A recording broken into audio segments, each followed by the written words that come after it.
Hello everybody, welcome to Crafty Soup. My name is Misty, where I create with paper and photos in artful ways. So I am here with the first challenge as my design team duty over at the Counterfeit Kit Challenge. You can find all the links below if you don't know who they are. Totally fun and free group for encouraging you to build scrapbooking kits and use them up during the month. And this challenge is to just tell a story that makes your heart happy. And I just recently went on vacation with my daughter to visit my brother and some other family on the East Coast, and we live on the West Coast, so it is definitely an adventure to get over there and do some things that we don't get to do. We did drive into New York City one day and became tourists in New York for a day, and I took these photos of my daughter doing some of the things we did in the city, just walking by random iconic spots, finding the bridge from the Elf Christmas movie that they had a snowball fight in and taking a picture there. And then we did get to see a Broadway show. So those were kind of the highlights of some of the things we did in the city. So I am going to tell this story. I do have my counterfeit kit sitting on this tray. And if you haven't seen my kit build, I will link you up so you can check that out and see how I choose all the products I choose when I am putting a kit together. So let's get started with putting this layout together. First things first is choosing the papers I'm going to use, and because I know my photos will span entirely across the full width of the page, I am going to have to do something with these background layers of paper to make them more interesting. So you'll see what I do in a minute, but I'm choosing the papers first that kind of coordinate with each photo and kind of the mood of each photo. And then, of course, I need a background paper, and then I am ready to start cutting apart everything.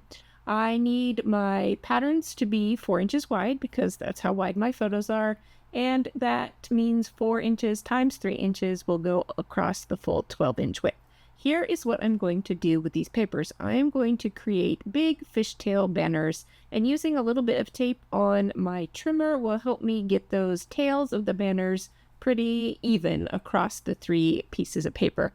And then here's a tip. If you're having a hard time seeing to continue the cutting from edge to slice, try flipping your paper over, because I found seeing on a different pattern of paper worked out much better than trying to struggle with the busy pattern to get this cut smooth.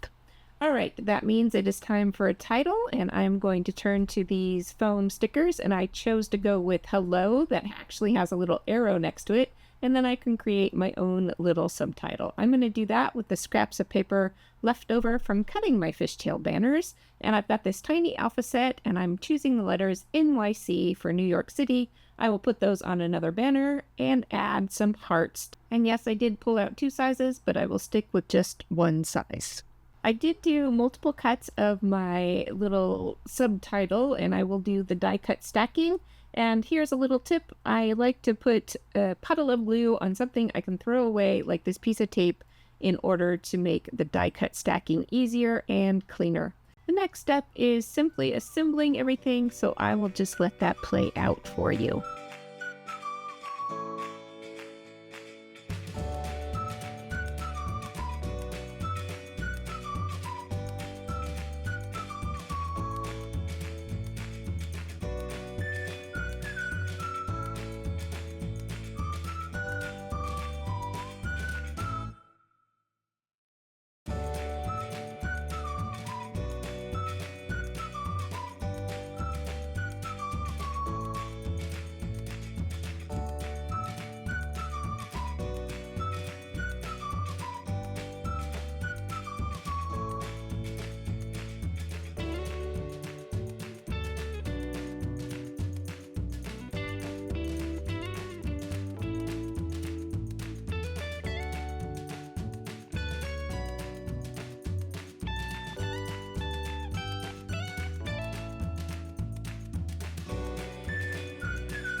And with that, we have the main portion assembled. I do need to add some reinforcement glue, but once that's done, the layout just needs some journaling, and then I can come back and show it all off.